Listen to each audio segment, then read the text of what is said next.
Fascist Awami League সরকারের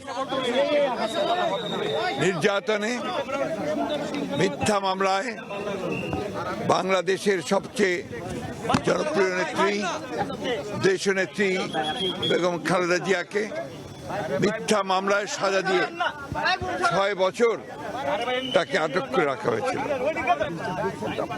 সিপাহী আটক করে রাখা হয়েছে এবং এই আটক করে রাখার সময় তিনি অসুস্থ হয়ে পড়েন, যার ফলে তিনি অত্যন্ত অসুস্থ হয়ে তিনি হাসপাতালে ভর্তি হন।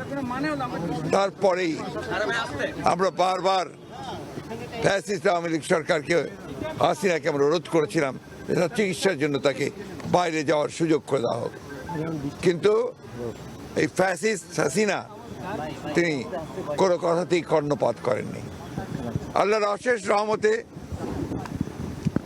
ছাত্র জনতার অভ্যুত্থানের মধ্য দিয়ে ফ্যাসিস্ট হাসিনা দেশ থেকে পালিয়ে যাওয়ার পরে আজকে দেশনেত্রী বেগম খালেদা যখন সম্পূর্ণ মুক্ত হয়েছেন সমস্ত মিথ্যা মামলা থেকে, তিনি চিকিৎসার জন্য লন্ডনে গেছেন। এটা আল্লাহর কাছে শুকরিয়া জানাচ্ছি। একই সঙ্গে আমরা আশা করছি যে সুচিকিৎসা করে দেশনেত্রী বেগম খালেদা জিয়া আবার দেশের মানুষের কাছে ফিরে আসবেন।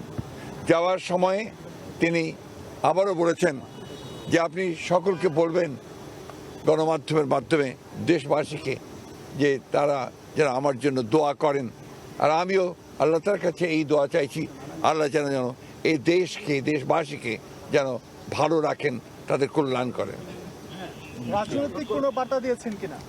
রাজনৈতিক বার্তা তো ওটাই, যেন ভালো রাখেন, সুস্থ রাখেন, গণতন্ত্রকে যেন প্রতিষ্ঠা করা হয়, গণতান্ত্রিক ব্যবস্থাকে যেন আমরা সবাই মিলে ফোল্ড করি। থ্যাংক ইউ, ধন্যবাদ।